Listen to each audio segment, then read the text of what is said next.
Hey gamers, Maniac here with GameAccess.net. Let me take you back to the early to mid 90s. Wow, what a different time that was. Um, to basically bring you up to speed with what was going on, at least for programming intended for a younger audience, the entire world was basically changed sometime around 1992, 1993 specifically, when Fox Kids began broadcasting a show known as Mighty Morphin Power Rangers. That show used an adaptation of a famous Super Sentai show, I believe called, I believe I'm pronouncing this correctly, Kyori Sentai Zyuranger, which basically combined with American footage and American actors dubbing the Japanese footage, basically took a story of teenagers with attitude saving the world. And even though that series, from what I've been told, has drawn to a close, it took over 20 years for that to happen. I'm sorry, 30 years for that to happen. So, needless to say, these shows had some longevity to them.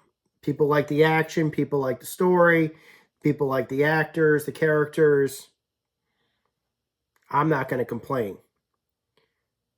But there were a couple of other shows out there, a lot of other producers that thought, well, if Mighty Morphin Power Rangers is doing well, and that's based on an existing tokusatsu or Super Sentai show, why don't we just grab another show from Japan that's already been produced, get the tapes for it, dub it, do our own American footage for it, and basically try to create a show on the cheap to try to recapture lightning in a bottle.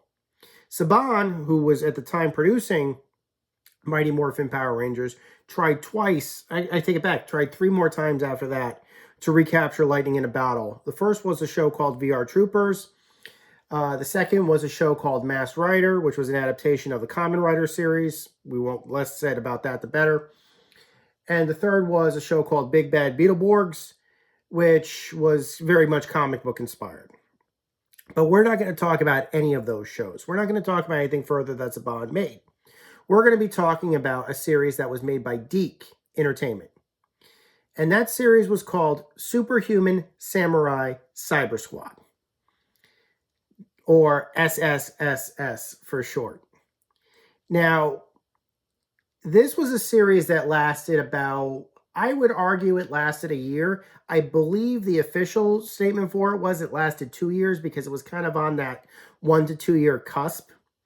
I believe the total episode count was about 54 or 55 episodes total. There's some disagreement about that because there is some discussion as to if there were episodes that never saw air and never saw reprinting. And basically, it was Deke's attempt to try to capture to try to capture Power Rangers with this new series, been telling an interesting new story. Now, what was hot in the mid-90s? Computers were starting to take off, particularly multimedia computers, video game computer games.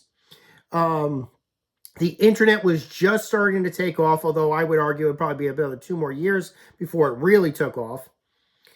And of course, virtual reality was basically starting to become a bit of a rage. And at the time, this was ripe for storytelling. There were a lot of science fiction writers. There were a lot of futurist writers that were basically were very much interested in trying to tell the stories about what would happen with cyberspace and virtual reality. And basically they found a Sentai that had been produced in Japan called Gridman that was a series about a bunch of young kids who built a computer out of trash. Literally, they called it junk, spare parts and everything else. And it was kind of like a legacy of their famous Ultraman series. It was kind of like a spinoff of their Ultraman series. And basically what it was about was it was about a computerized superhero or digital superhero that went in and righted the wrongs that were sent by a malevolent AI that was capable of creating or taking viruses that had been created either in other games or by digital artists, I believe, and making them, turning them to life and putting them into computer systems and having them wreak havoc. Gridman was the check for that. Now, I know what you're saying. It sounds like we could probably adapt something like that. What did they do with Superhuman Samurai Cyber Squad? Now, what I just told you is pretty much all I know about Gridman. I only watched the first episode and a couple of documentaries about it. We're going to talk about its ongoing legacy in a little bit. It's not super important to this series right now, or at least this part of the video. But what we're going to discuss is how America adapted it, or this basically what they did. This was still the early 90s, and what they decided to do was tell a high school story. Get a bunch of archetypes that you might remember from shows like Saved by the Bell, put them together in a series, and give them superpowers that are powered by the internet or cyberspace. Now, Compaq, now defunct computer company. I had a Compaq PC at one point, but I believe they were merged with HP, and HP basically at this point has absorbed them. But Compaq became a sponsor of the show. Basically, everybody in the show, because of that, was using Compaq computers, which is in a time when everybody was using Apple computers, Macs particularly, in every movie ever at that point. Having Compaq computers on the screen was a big deal. So it wasn't implied that their computers were junk or made of junk. They were basically just off-the-shelf PCs that, through the magic of series, became super powerful. But they were basically Compaq computers. And as for the characters, instead of being members of a computer club or computer technology enthusiasts, this was a band. And the band was called Team Samurai. Team Samurai was made up of 4 major band members. You had the hero, Sam Collins, who was basically the lead guitarist and vocalist of the group. You had Tank, who was their resident drummer and overall jock, muscle guy. You had the girl of the team, which was Sydney, who was the keyboardist and the computer expert of the group. And you had Amp, who was their resident, I would say, they called him the Space Cadet, but he was also their bassist, but also he was their he was basically the crazy one of the group, the guy who did the silly things, and he was the comic relief, basically. And so you basically had the 4 archetypes of the series. And there were some secondary characters and stuff like that that were constantly interacting with the 4 main leads.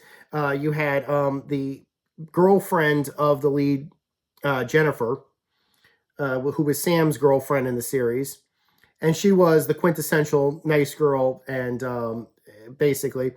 And you had Mrs. Starkey, who was the lunch lady, played fantastically by somebody by an actress who's been in a lot of stuff, including, I remember seeing her in Outbreak, and I think a lot of people saw her like acting opposite Delta Burke or something like that, and loving her. But yeah, she was great. She was like the lunch lady that always had like, what is she really a lunch lady, or what was she doing before she became a lunch lady? She always had stories about stuff, and you always were suspicious of her, talking about her past. And of course, there was the Straight Arrow principal and his daughter, who also went to the school. But those aren't the antagonists of the series. That's just your supporting cast. The antagonist of the series, well, there were 2 of them. The first was, of course, Kilo Khan. Kilo Khan was a malevolent artificial intelligence that only sought to destroy. And this was a children's show in the 1990s. There's no question, of course, he was voiced by, of course, Tim Curry. There's no question, he was. And voiced expertly at that. But he wasn't the one who created the monsters. You had another archetype, and that was, I guess nowadays you refer to him as the goth kid. But now, but basically it was like the one who wanted Jennifer, the loner of the group, the one who hated everybody else. And that, of course, was Malcolm Frink, played by Glenn Bourdin. And watching from what I've been told, or at least from what I saw from the behind the scenes stuff, and there isn't very much of it, these two actors, Tim Curry and Glenn Bourdin, had never met before. Probably to this day may never have met. All of their communication were basically done either over the phone or just acting based upon recordings and stuff. Because Tim Curry was a voice role. His character was entirely from the Japanese anime, from the Japanese Sentai. There was nothing that he needed to do as a face character. But of course, the two of them had such great chemistry.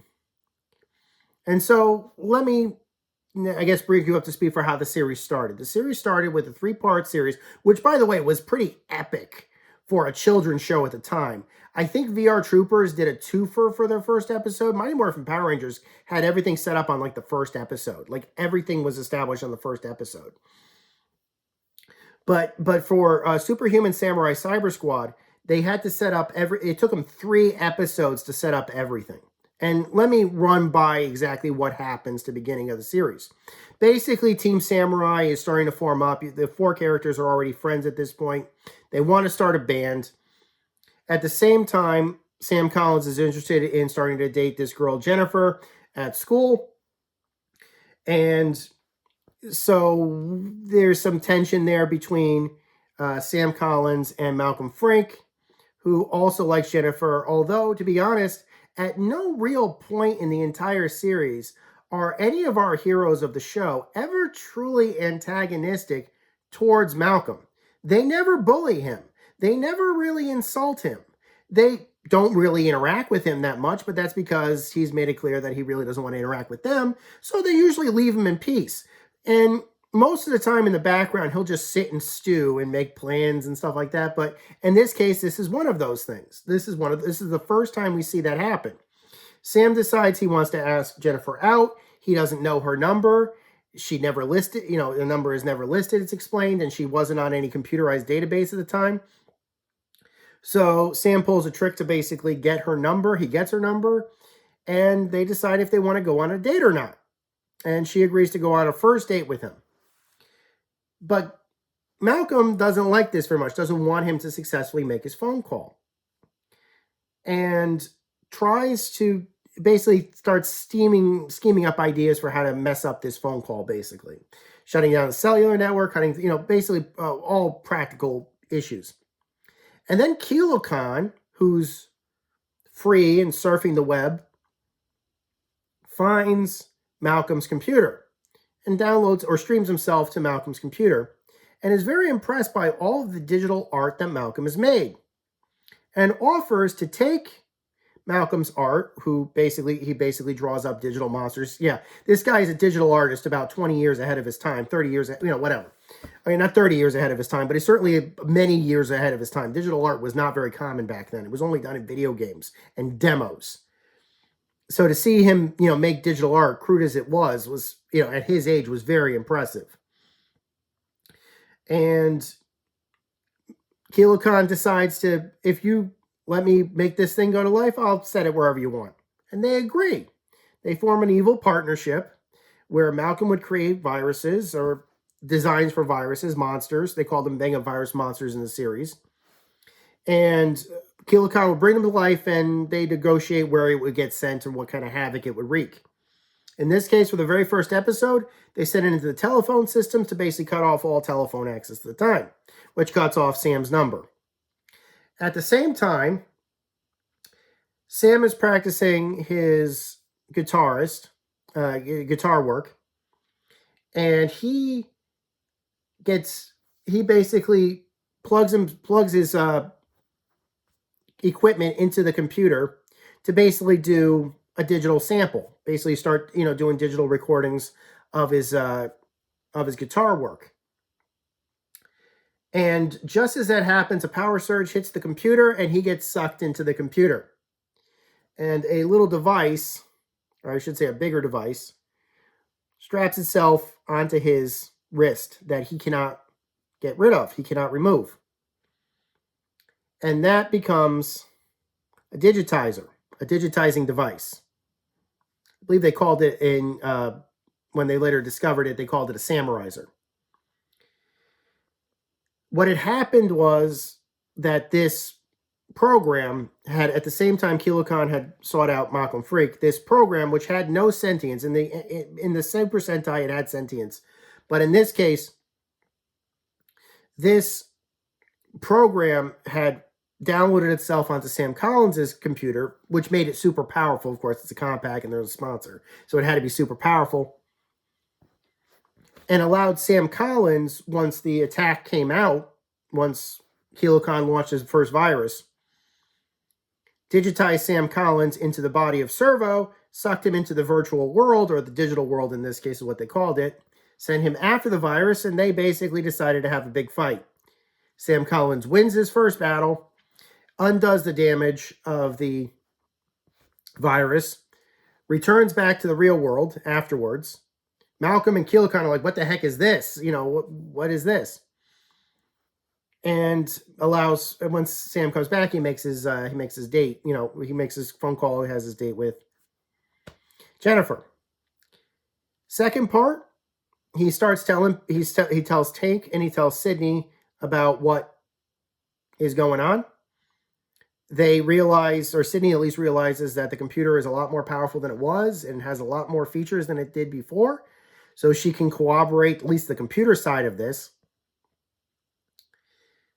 Second thing that happens is Malcolm decides he wants to run a second virus, basically attacking Sam or getting him, the criminal files. And Sam gets arrested, which breaks up their date. He gets out on bail.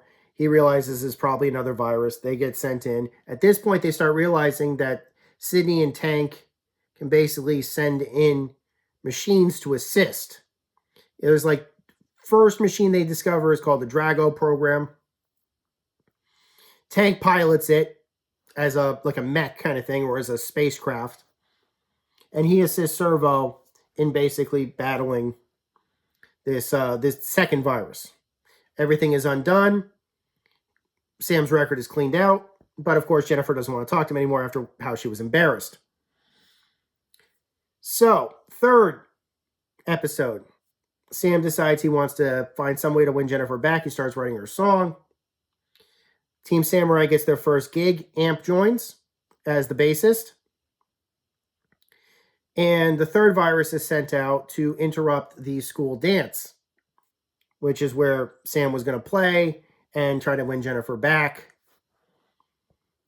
The team at that point forms. The four finally form when they realize what is going on. They don't know who's sending these viruses, but they do know that they have ways to go up against him. Servo goes in first.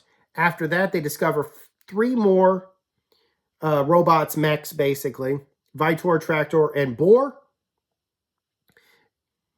Amp, Sydney, and Tank are sent in.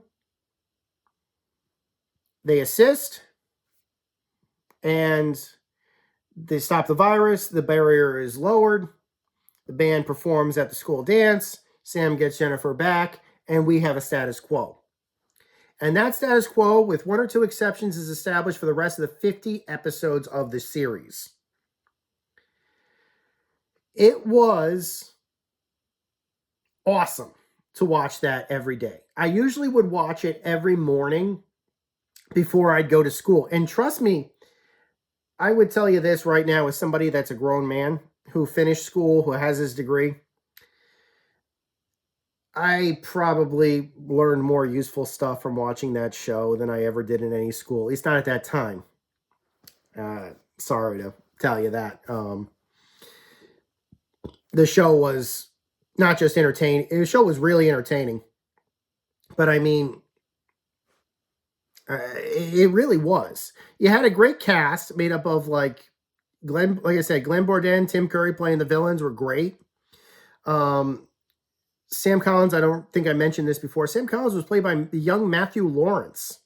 Now, most people remember him basically from the series he did with his 2 brothers, Joey Lawrence and his younger brother.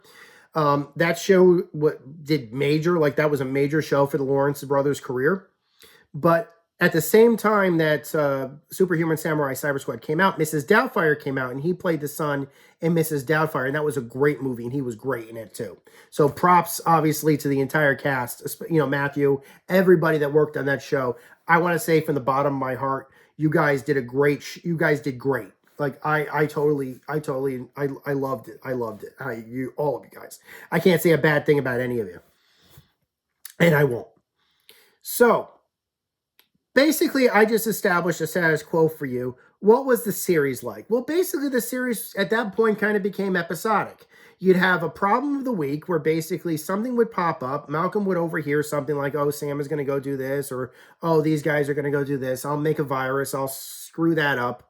Kilo Khan will bring it to life, which will screw that up. And then basically Sam or whoever else will go into the show, will basically have to fight it, resolve the problem, and then the next week we have another problem. Basically a monster of the week. And that may sound repetitive. And honestly, I'm going to talk about this in a little bit before, when I start getting to the end of my descriptions of the series. I, to this day, believe that they reuse scripts. Honestly, I believe that they had episodes that were basically the same episode twice, at least in one case, which I'm going to bring up later. But there were like a good 4 or 5 episodes of that show out of the 50 that I would say I still remember to this day, and I kind of wanted to go over a couple of them in order, or at least in no particular order. I just want to bring a few of them out. One episode was when they were all trapped at school when they had an NBA Pro Baller come in. The guy named High Jump was basically coming in. They had tricked him to come in to basically make appearances. He thought he was coming in for charity. He gets really pissed off. A virus is sent to basically barricade him in the school so that High Jump can't make his main game, because at this point there was going to be like a main playoff game or like, something along those lines. So they're all stuck. They can't get out. Sydney is on the outside. She was basically hanging out at Sam's place, waiting for them to show up. Sam, Tank, a third member that I'll talk about in a bit, but basically Amp's Analog and High Jump are all still stuck at the school. And Sydney's like, look, I know what's going on here. There's definitely a virus that's causing this barrier. That's why you can't get out. All 4, you're going to have to go out to the phone line. And so they have to explain to High Jump how they're going to get out, and High Jump is like, seriously? But it was a pretty good episode. It was a good guest episode. It really was. There was another great episode where there's always a will they, won't they, or at least there was one major will they, won't they throughout the entire series, and that was a will Sam ever tell Jennifer about his powers. Throughout the entire series, Jennifer is kept in the dark as to what Sam is doing. She never, with one exception, which I'm going to talk about in just a second, he doesn't tell her. And one night they have a date night, and they pull out all the stops. Basically, they get Mrs. Starkey to basically do a romantic dinner in Sam's basement. And at this point, a megavirus monster attacks, and Sam has to leave the date. Common trope in the series. In this case, Jennifer is ready to dump him and say, look, if Sam doesn't show up, he's not even here. He's not even in his own place. We're through. And so one of the Amp says, he's not in the computer. And then Tank is like, look, yeah, he is in the computer. And in the misstep of the episode, and I really do believe this, basically, she watches Sam defeat the virus literally watches Sydney, Tank, and Amp go into the computer, literally watches it with her own eyes. And watches them, all 4 of them beam out afterwards. And then they pull a gaslight on her, basically, at the very end. Like, are you sure you're feeling okay? We just came out of the computer. Are you sure you're feeling okay? They basically decide to continue playing it up or whatever. And that, I think, was a misstep, but not as big of a misstep as I thought for other things. But the episode itself was really good, I thought. There was another one where you're thinking, oh, why is Sam with Jennifer? He really doesn't have too much in common with her. Why doesn't Sam end up with Sydney? Well, I think it's implied throughout the series that Tank and Sydney are dating, although we really never see too much in the way of them going out on dates. It's certainly not as much in plot as we see Sam with Jennifer. But I think it's implied that Sydney and Tank are dating. And there's a really good episode where they did an adaptation of Romeo and Juliet, where Tank and Jennifer end up with the two lead roles of Romeo and Juliet that Mrs. Starkey is producing at the school. And that involves them having a kiss and everything else. And I guess Sam and Sydney kind of get jealous, and they end up kissing at the end of the episode, but they decide, no, we're not, this is not right.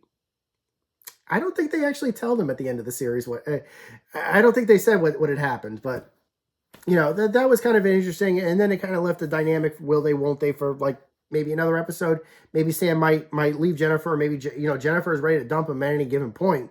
In fact, there did a couple of episodes where they did the opposite. Like they basically did one of those episodes where everybody's the opposite. A virus basically causes everybody to turn opposite.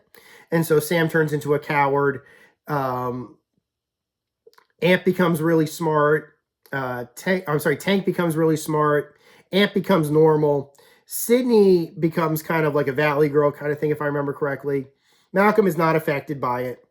But he ends up with Jennifer because Jennifer basically wants to be with Malcolm now, which is its own thing. And basically, Sam turns into a coward or something like that, and they have to resolve that, which I thought was kind of funny. But that's not the best episode. It's not the episode that everybody wants to remember. The episode that everybody really remembers about this show is the Christmas episode. Whoa, boy. The Christmas episode.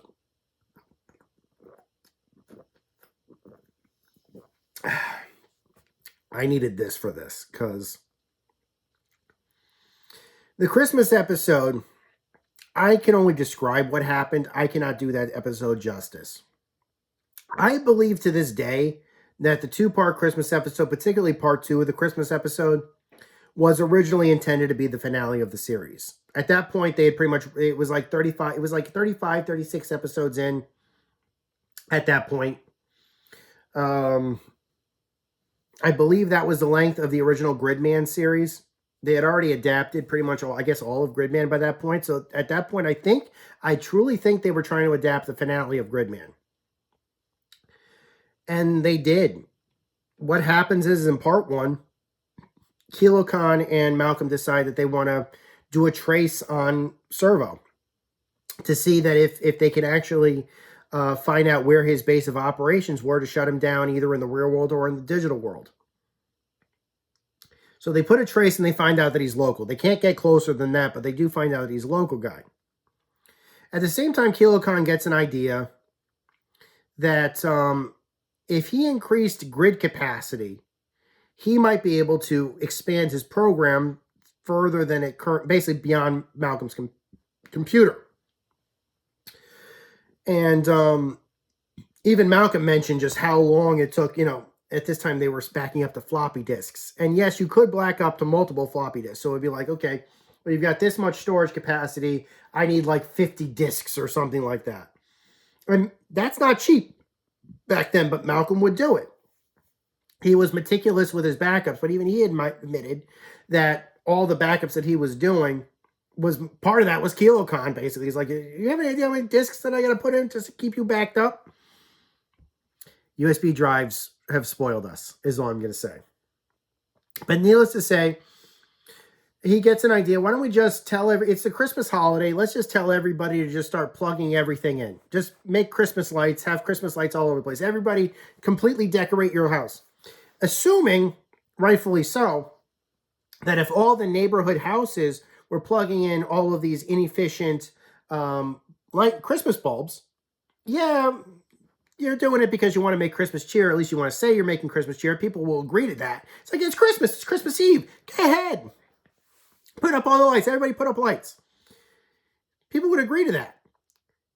But that meant that the power company, or at least this was their assumption, would have to increase the power capacity or on the power grid to accommodate all of the extra power consumption. And that would allow Kilo Khan to expand his program, knowing that the grid had more power to it. At least that's the plot of the series. I don't think power works that way, at least not for when it comes to digital programs. but it's a kid's show. Everybody plugs their lights in around the same time. The power grid is expanded upon by the power company. Kilo Khan is essentially freed at that point, and basically could go free to basically go searching for Servo and his team. He finds the location. He finds basically Sam's computer. At the time, Sam is not home. However, Tank, Sydney, and Amp are, and he electrocutes them. Possibly, I think he makes them catatonic. I don't think he kills them, but he certainly makes them catatonic. Memory wipe, basically, they call it, or something similar to that. Jennifer is also caught up in this. I take it back. No, Jennifer is fine. I take that back. Sam discovers what had happened after basically after Kilo Khan attacks. And at that point, he overhears Kilo Khan talk about Malcolm. And at this point, he knows Malcolm is responsible, or at least Malcolm's involved. So he literally, for the first time, and I think the only time in the series, goes to Malcolm's house and calls Malcolm out. Malcolm realizes, okay, he can't put up the front anymore. He knows this guy, Sam knows something, and he realizes if he knows something, that means that he's the servo program, or at least he's operating the server program. Sam explains, Kilo Khan is evil, and he's already killed 3 of my team members. He's going to kill me next, but he's also going to kill you. And then who knows what he's going to do.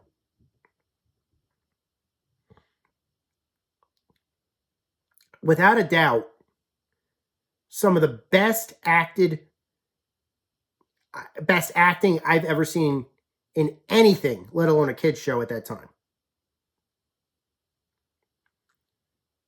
Lawrence and Bodin, they never had too many scenes together. But this was something. Both of them stood up for this scene, really. So Sam pulls Malcolm back to his house. They try to call out Kilo Khan. Kilo Khan shows up. He attacks. He only gets he basically at that same point, Jennifer shows up. Sam leaps into the attack, and he gets injured by Kilo Khan, possibly fatally, to save Jennifer. So Jennifer is okay. Malcolm is okay, but spooked. And at that point, Kilo Khan's like, you know what, you're too much of a sniveling person. I'll kill you some other time. And then he basically just goes off to go do evil, leaving Malcolm and Jennifer the only 2 survivors in a room, and Jennifer knows nothing. And in one of the greatest scenes in television, in certainly television history, Sam takes off his digitizer. The only time he'd ever able to do that in the entire series. He passes it to Malcolm and he says, pull the cord, call Servo. And then it's implied he died. Again, catatonic, but he's dead.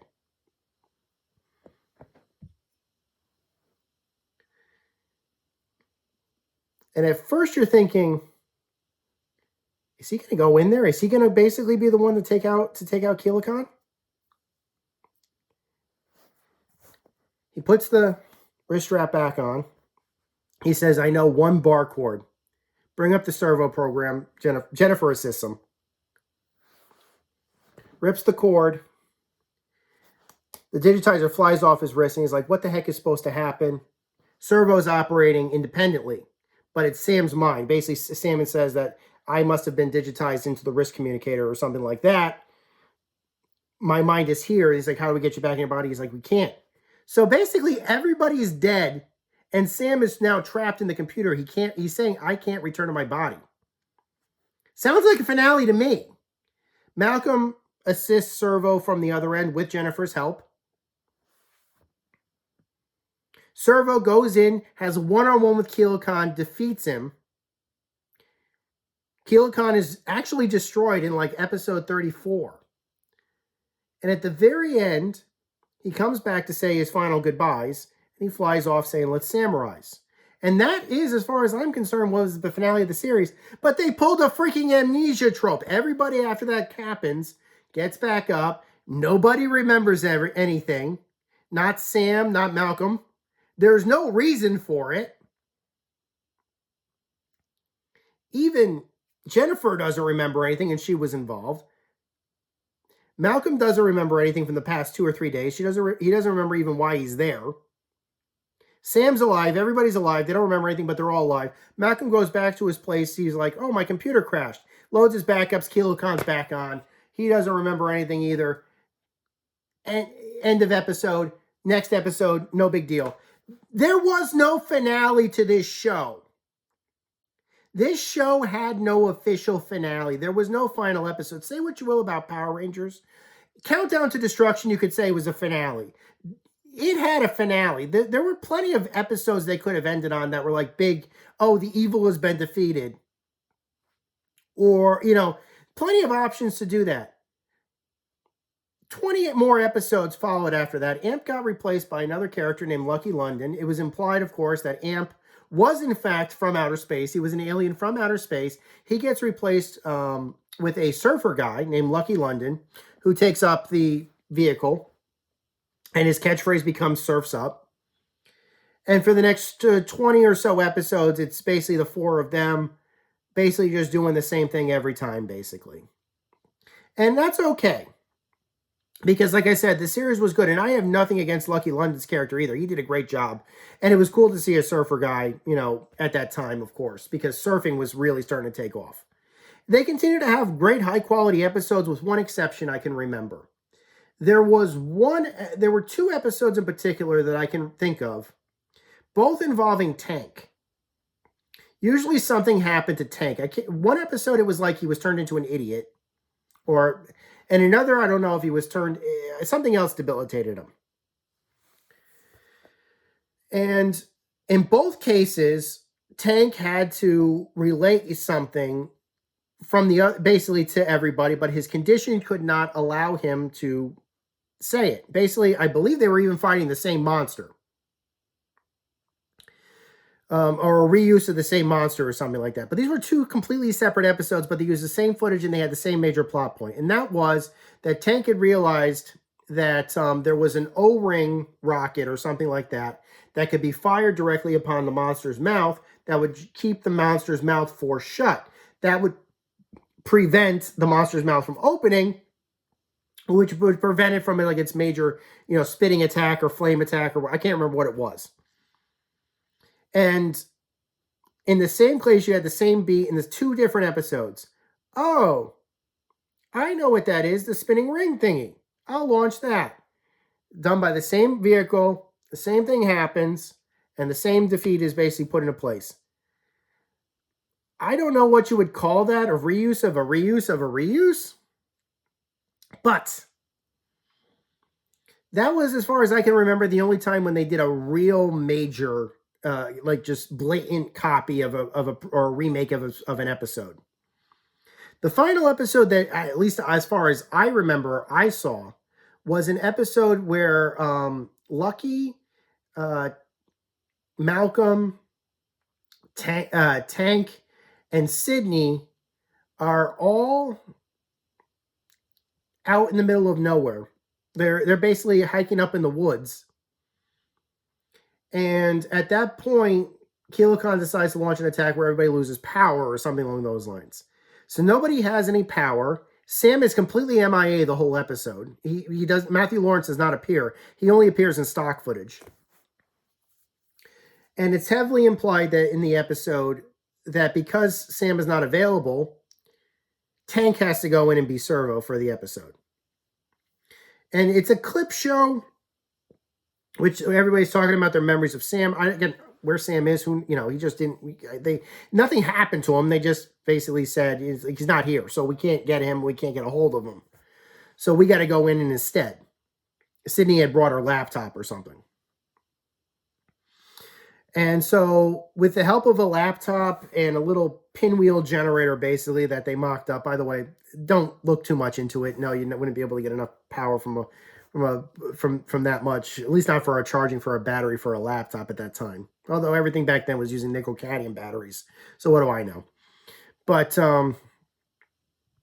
basically, Tank goes in as Servo for the one and only time, and he defeats the monster of the week, and that's it. Kilo Khan is not defeated. Malcolm is not defeated. We learn no further insight into anything except that Tank can take over the server program, which they didn't even know could happen. And that was how Superhuman Samurai Cyber Squad ended. Now, there's a couple of controversies here, and I'll talk about 2 or 3 of them before I start talking about its enduring legacy, because we're going to have to go through this step by step. The first is that, like I said, there were certainly aired more episodes in the United States than they did in Japan for Gridman. It is extremely possible that could explain why they did the clip shows. In fact, Lucky's first episode was a clip show of AMP clips. And Lucky only shows up at the end of the series. In fact, we never actually see Lucky actually for the first time being revealed that, yeah, we're all cyberspace superheroes. All he does is join the band at the end because he's like, oh, he can play a bass and he's a space cadet or something like that. Even though he's a surfer, he's in. And by the next episode, he's already joined the team and he's already familiar with everything. That was something. I had heard stories, at least on the IMDb, from like over a decade ago, that there were like 5 episodes that were never broadcast. This show was in syndication, by the way. This was not like something that you would have ended up with in Fox Kids or something like that. This was meant for like broadcast, but it was broadcast channel agnostic, which meant that any broadcast network, regardless of its network affiliation, if they bought the rights to the tapes, could air the episode at any time slot they saw fit. I remember when the show first started airing, they put it on like super early in the morning just before we went to school. I do distinctly remember, at least in New York City, one night I was in New York City. I was watching a broadcast channel in New York City. They had the show on. This was like either 1994 or 1995, probably 1994. But I remember they did put it around 4 or 5 p.m. or something like that in broadcast on a network affiliate in New York. I distinctly remember just before they decided to cut the series entirely, they did move it further later in the morning broadcast. So I think by that point that it aired, by the time they pulled it eventually, it was too late in the morning for a kid to be able to watch it before they went to school. That might have been by design, because at that point they're like, well, we're going for like the kids that are going to elementary school. This certainly wouldn't have been when I was in high school. It might have been when I was in middle school or something like that. But I remember that even by the end of the day, even by the end of the show's run, they certainly pushed it to far later than an elementary school could have broadcast it, at least for my area. And that was it. That was the end of... Oh, I don't know if they had the extra 5 episodes. There also was a controversy about if Glenn Bourdain and Tim Curry had gotten into trouble over some blooper recording that they did, which got really vulgar. I don't know the truth to that, and to this day, I don't think I've asked anyone about this. I don't think Tim Curry would remember. Glenn Bourdain probably would, but I wasn't going to bother him. Glenn, if you're watching this, I seriously doubt that you are. But Glenn Bourdain, if you are watching this, you're a cool guy. You're a great actor, and I'm really excited that you're becoming a director, man. Tell me, just post a comment below and just tell me what happened about that. But I honestly don't believe that story. It's certainly possible. And Tim Curry... You've seen Rocky Horror Picture Show. I could believe he would have a foul mouth, but I don't know the veracity, the validity of that story. So I'm not going to believe it. That's basically, and that was the show. That really is it. I mean, again, they had run out of Gridman episodes. At this point, Matthew Lawrence was doing films. 55 episodes aired. Go on to the next show, I guess, is maybe what Deke was thinking. And I don't know. By the time I was in middle school, they already started showing like shows like Extreme Ghostbusters in the morning. And yeah, so there's that. It was a great show. It had a major impact on me. I really loved it. Just now talking about it, I'm sure you can tell me getting choked up, especially talking about the Christmas episode. And it does have a bit of an enduring legacy. And there are two things I know that there's going to, I'll save the one that everybody's expecting for the end. But one of the enduring legacies that I remember was a little known web show called The New Adventures of Captain S that was done by a company called PBC Productions. And it was a series done for Screw Attack back in the day. I believe this was around 2007. And detailed the story about a story about a Chad Belmont who received the powers through a Sega Genesis cartridge that he purchased at a flea market. Received the power to go into his Sega Genesis and right the wrongs that another student at his school is causing, who has partnered up with an evil entity known as the Game Genie. Now, it's clear that if you looked at the creators, I believe Chad Williams, who was the creator of that series, and also was the face of the giant floating head in the show. Just look up the show. You'll know what I'm talking about. But Chad Williams was clearly inspired by like several different tropes when he made New Adventures of Captain S. And he's openly admitted several of these things. One of them was, of course, Superhuman Samurai Cyber Squad, and of course, Gridman. And when he hired the lead actor, Brett Vanderbook, to play the part of Chad Belmont in the series, he did mention that he had tried to expose Brett to as much of Superhuman Samurai Cyber Squad and even Gridman, which was not easy to get in the United States at the time, so that he would have some understanding of what kind of tropes that they were going for. But also, they were trying to adapt series like Saved by the Bell. And if you watch Brett Vanderbook's performance in the series, yes, his character is very much like Sam Collins, but he very much plays him like Zach Morris from Saved by the Bell. And that's, of course, intentional acting decision by Brett Vanderbook, and nobody is going to have a problem with that. You can see it immediately, like a lot of this is like Saved by the Bell also. So there were multiple inspirations. Mighty Morphin Power Rangers, of course, Superhuman Samurai Cyber Squad, Full House, Step by Step. Very much the early 90s to mid-90s shows was very much a Captain S staple. And if you haven't checked out New Adventures of Captain S, unfortunately, the last episode that they made was the crossover with the Angry Video Game Nerd for Christmas back in, I think, 2007. There was talk about doing a second season. That, of course, did not happen. And that is a shame, an absolute shame. But I totally recommend checking it out if you were a fan of Superhuman Cyber. If you're watching this video, I'm assuming you're a fan of Superhuman Samurai Cyber Squad. I would totally recommend checking out New Adventures of Captain S. It's only 10 episodes. They're shorts. And you can find them all on YouTube under PBC Productions YouTube channel. But that's not what everybody expects me to talk about. Everybody expects me to talk about what happened to Gridman. Because a couple years ago, Gridman came back in a new animated series called SSSS Gridman. And just the fact that they titled it that way tells me that it's clear that this series creator was heavily inspired, not just by Gridman, but by the American adaptation Superhuman Samurai Cyber Squad. And as far as I know, that series is still enduring to this day with a lot of popularity in Japan. If you're okay.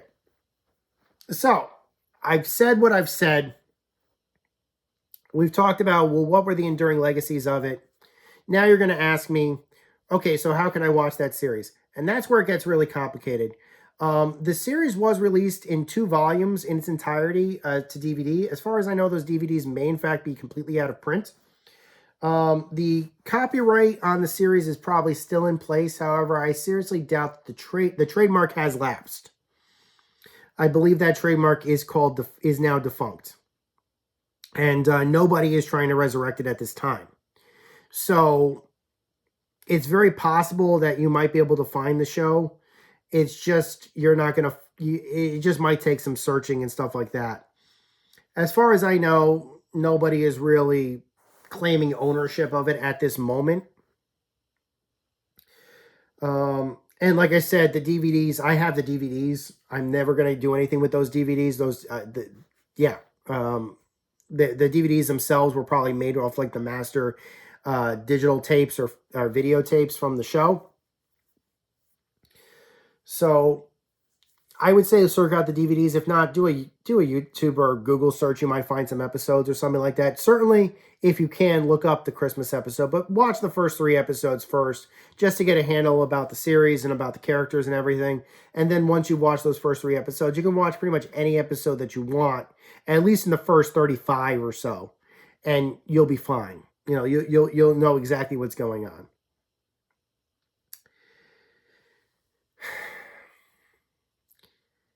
It's been almost 30 years since that show came out. What is its enduring legacy? Computers have basically become ubiquitous tools. Now everybody's got stuff in their wrists now that can interface with computers. And that's considered to be commonplace. Even back then, that was unheard of. They tried for the longest time to get computer watch interfaces, and that was considered niche. Now everybody's doing it. Thank you, Apple. VR, whether it's Meta's headset for gaming or Apple's headset for spatial computing and productivity or entertainment, is available to the masses for home use. We still have to deal with the effect of digital chaos being created to this day. This series was ahead of its time. What else can I say about that? I'd love to see a reunion. I'd love to see it come back. Because, first off, those actors were phenomenal, all of them. I believe the actress who played Mrs. Starkey has passed, but yeah. I'd love to see a reunion. I'd love to see somebody remember this show. If you remember it, you have favorite stories, favorite episode, just post a comment below. Until next time, guys, my name is Maniac with GamingSess.net. Take care. Over and out.